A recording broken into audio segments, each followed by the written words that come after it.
Hello dear friends সকলে ভালে আছে টেকনো এডুকেশ্যন চেনেললৈ আপোনালোকক সকলোকে স্বাগতম জ্ঞাপন কৰিছোঁ।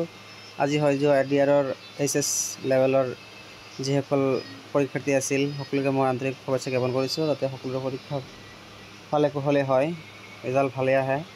তো তাৰ ভিতৰত হয়তো কোনোবাই ভাবি আছে মোৰ এনচাৰ কোনটো হ'ব বা প্ৰশ্ন কেনেধৰণৰ আহিছিল, হয়তো পাহৰি গৈছে বা মনত কম আছে।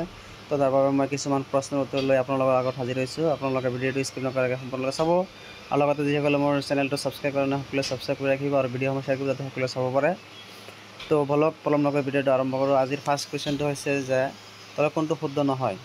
তো ইয়াত শুদ্ধ নহয় বুলি কৈছে যে তাৰমানে ইণ্ডিয়ান টেৰিটৰীত যিকেইটা ষ্টেট আছিল, ভাৰতৰ যিটো ইণ্ডিয়ান টেৰিটৰী বুলি কয় যায়, ইণ্ডিয়ান টেৰিটৰী তাৰ ৰাষ্ট্ৰৰ ভিতৰত মালদ্বীপটো যিহেতু ৰাষ্ট্ৰ আৰু ষ্টেট বুলি কৈছে, ইণ্ডিয়ান টেৰিটৰী মানে হ'ল ষ্টেট, তো মালদ্বীপ হৈছে ৰাষ্ট্ৰ। তো মালদ্বীপ ৰাষ্ট্ৰ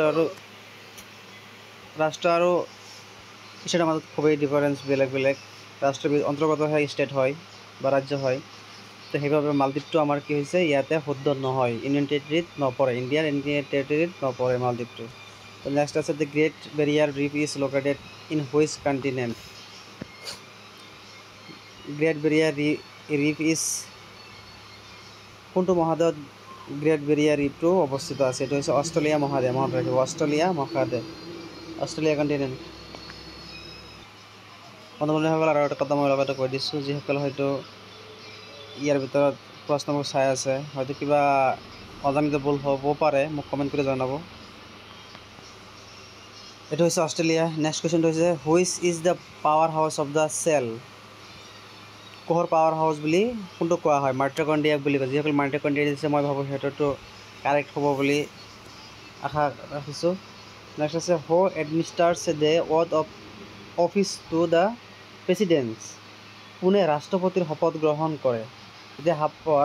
যেতিয়া ৰাষ্ট্ৰপতিৰ শপত গ্ৰহণ অনুষ্ঠান হয় তেতিয়া কোনে শপত বাক্য পাঠ কৰায়? এইটো হৈছে চিফ জাষ্টিচ অফ ইণ্ডিয়া, মনত ৰাখিব। নেক্সট আছে the ruins of Angkor Wat is located in which country. Ruins of Angkor Wat এইটো হৈছে কোনটো ৰাষ্ট্ৰত? এইটো হৈছে আংকৰ ৱাটাৰ ধ্বংসাৱশেষে কোনখন দেশত অৱস্থিত? এইটো হৈছে কম্বোডিয়া দেশত অৱস্থিত, মনত ৰাখিব।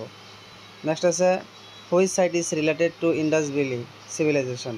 ইণ্ডাছ ভেলী চিভিলাইজেশ্যনটো এইটো হৈছে এটা পুৰণা চিভিলাইজেশ্যন, এইটো হৈছে কোনটো? মহেঞ্জোদাৰো। এইটো হৈছে ইণ্ডাছ ভেলী চিভিলাইজেশ্যন বুলি কোৱা হয়, মহেঞ্জোদাৰো।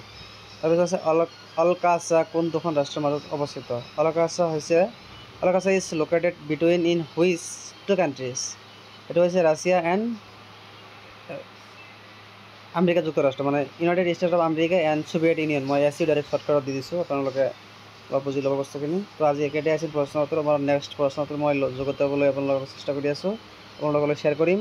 নিশ্চয় আপোনালোকে চেনেলত জড়িত হৈ থাকিব আৰু বেল আইকনটো প্ৰেছ কৰি ৰাখিব, ছাবস্ক্ৰাইব কৰি বেল আইকনটো প্ৰেছ কৰি ৰাখিব, যাতে যিকোনো নটিফিকেশ্যন আপোনালোকে সোনকালে পাই থাকে। আৰু যিসকলে আগন্তুক কম্পিটিটিভ এক্সামৰ কাৰণে হয়তো প্ৰিপাৰেশ্যন কৰি আছে, টেট হওক, চিটেট হওক বা এডিআৰিৰ যিকোনো পৰীক্ষা আছে, হয়তো নেক্সটত আৰু এটা পৰীক্ষা আছে 4th গ্ৰেডৰ, যিকোনো পৰীক্ষাৰ বাবে মই কম্পিটিটিভ এক্সামৰ কাৰণে মই বহুতো কুৱেশ্যন আনচাৰ যুগুতাইছোঁ বা মই কণ্টেণ্ট আপডেট দিছোঁ। আপোনালোকে নিশ্চয়কৈ টেকনো এডুকেশ্যন চেনেলত প্লে'লিষ্টত গৈ আপোনালোকে চাব পাৰিব। তাৰ বাবে মই আপোনালোকলৈ ৰিকুৱেষ্ট জনাইছোঁ আৰু সকলোৱে যাতে ভিডিঅ'বোৰ শ্বেয়াৰ কৰে তাৰ বাবে মই অনুৰোধ জনাইছোঁ। তো আজিৰ কাৰণে বিদায় মাগিছোঁ, ধন্যবাদ।